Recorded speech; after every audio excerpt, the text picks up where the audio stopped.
Kirume wana to bomba ndambo to bomba asili si bone nige ana pesa no momo fona de bonanwe eda momo susu ozando na kodie arrête siko tellement Jésus asili si polémique tokobondela tokobendela bakoko comme ça toujours OK tokobenga bakoko loboko ka isala boyi po Jésus asili si polémique toujours marata go loboko ka boyi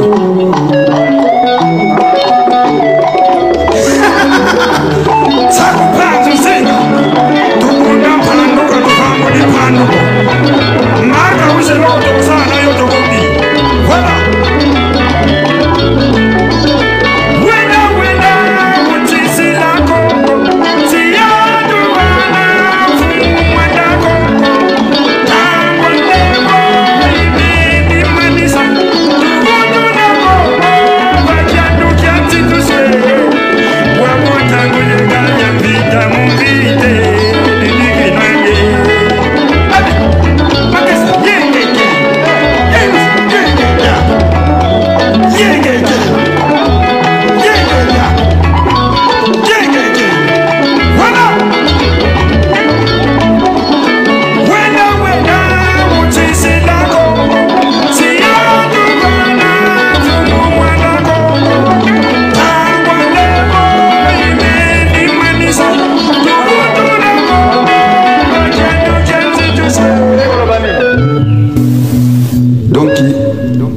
Awa tuzobondela tuzobengana bapaya benda batusisila Kongo ntangwa le bakende batikela biso Kongo ntangwa lemvo imeni manisa donc taya kobondela susu mutu ezate biso mo ba Congolais tutozwa makamona biso na maboko ndengo zwi miziki na biso na maboko.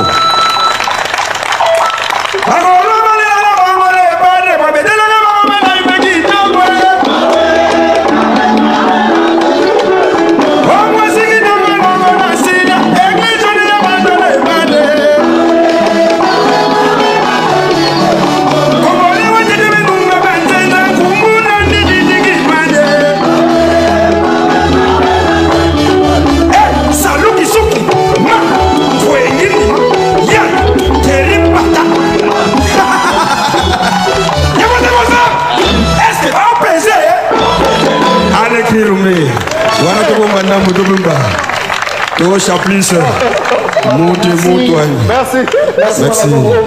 D57, qu'est-ce que D57 a à voir avec les sangs et nos mamans qui sont violées à l'Est? À l'Est, aucun message.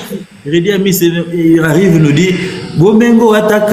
Est-ce que nous sommes à l'étape de Bomengo? Tous nous sommes à l'étape d'exprimer la douleur. Donc, tous les concerts, quand vous suivez, la seule partie qui a reflété, n'est-ce pas, la question de l'Est, c'est l'entrée des syndicats, les Maliens. Qui Diabaté. L'hymne national. Mais aussi, moi, si on a Soukana Gims, les messages que moi, si on a Gims, la jeune dame la jeunesse. Mais le reste, c'est n'importe quoi. Alors que, de tous ces musiciens, nous avions un musicien qui a un chef-d'œuvre, n'est-ce pas? Il y a question, il y a Est qui est Ferrego là, qui a chanté une chanson qui reprend le génocide. Oyo Eza réellement Makambouya Est. Nous avions Ouéranson qui a une chanson interpellatrice. Oyo, nous voulons la paix. UNICEF, sauvez-moi. Oni, tu pouvais n'est-ce pas interpréter cette chanson-là pour faire entendre, n'est-ce pas, la voix de nos frères et sœurs de l'Est. En plus, il faisait partie parmi les organisateurs, à ce qui paraît, le membre cité.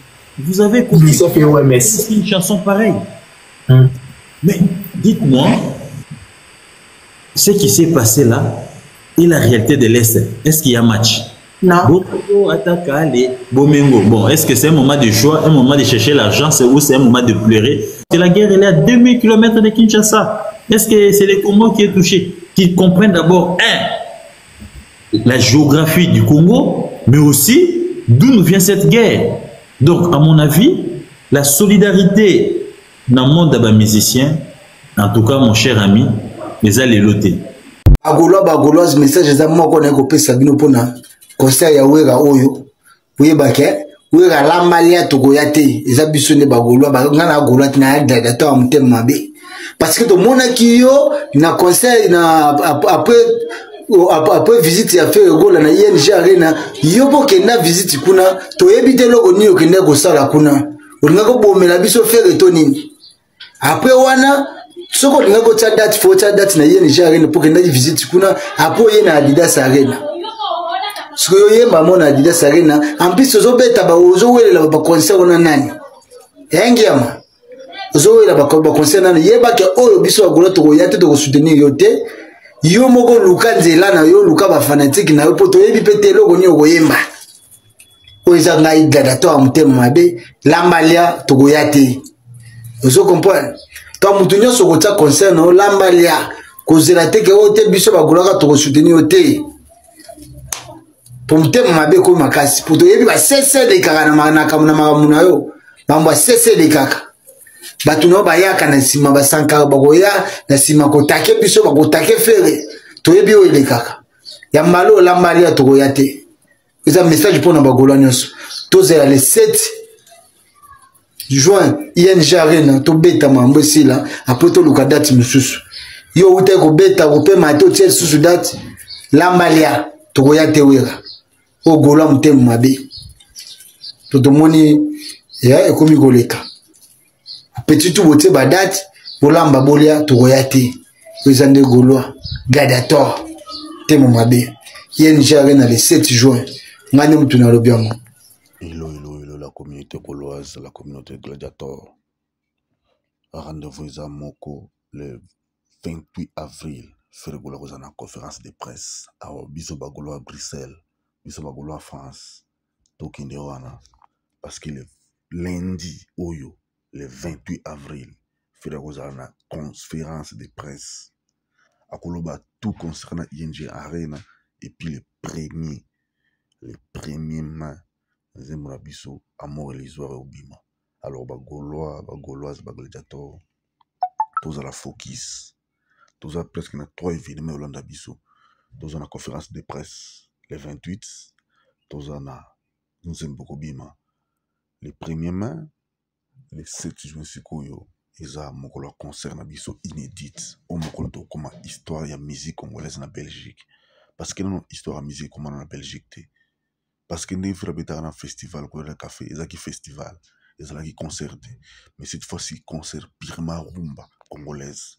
Nous avons ING Arena. Alors, Bisoba Gaulois, Bisoba Gauloise, le 28 lundi, au Yotoba, la semaine prochaine, nous avons la conférence de presse. Le 1er mai, nous avons accompagné Biso dans ING Arena. Parce que nous avons aussi un contrat à Sika. Contrat à Sika. Lisusu a renouvelé le contrat ya Sika nanani na Sony Music Afrique de l'Est. Alors bagolo le padre azoya. Alors bino bana poto bolonga le padre bo sentir mo bono ndenge zalaka biso bagolo na ING Arena toko ya mobondo. Alors tokine mobondo tous un système de mondolisation kolobeza ya bango mosaleza bakoto kofingeza ya bango. Mais mon sala est à Bakotoy. Faire Golomakila va champion. Rendez-vous tout le temps à ING Arena le 7 juin. Et la date fatidique où Barukama autosale la bango. Faire Golamote Mamalamu. Sandowabi Sengo. Sandowa Malamu. Faire Gola l'homme de bon cœur. Il a une malle de bon cœur. Une manne de bon cœur. C'est-à-dire que c'est vous allez faire. C'est vous allez Golo. Vous allez toujours les signes parce que artiste Nabiso, Azomunabiso le roi si Kababingo, amour illusoire, amour Zembo Oyo, Ferrazo et Rangozo préparé Biso Nabiso na ING Arena. Donc il y a un trop bien on a ING Arena.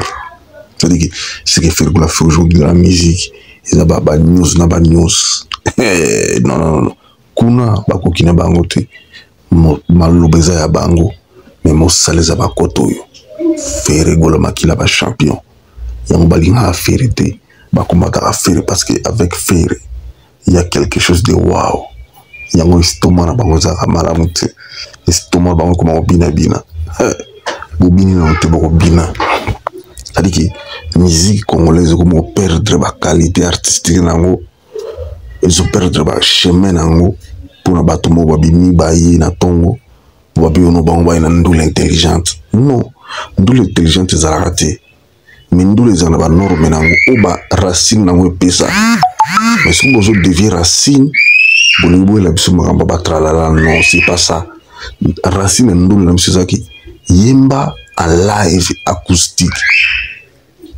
racine ya rumba congolaise voix guitare texte mélodie mais ce que bien vous avez mélodie voix exate texte exate kobina mingi bobiso za musique congolaise ça ce n'est pas la musique congolaise obiso to yibi mais la musique congolaise premièrement on voix guitare texte ou komi na mélodie si ko yasema bido so bongo tsema bo comme si mélodie avant voix exate kobina mingi ça ce n'est pas la musique vous commencez sur un spectacle à théâtre fait rigola ING Arena ba au sentir nani za mukolo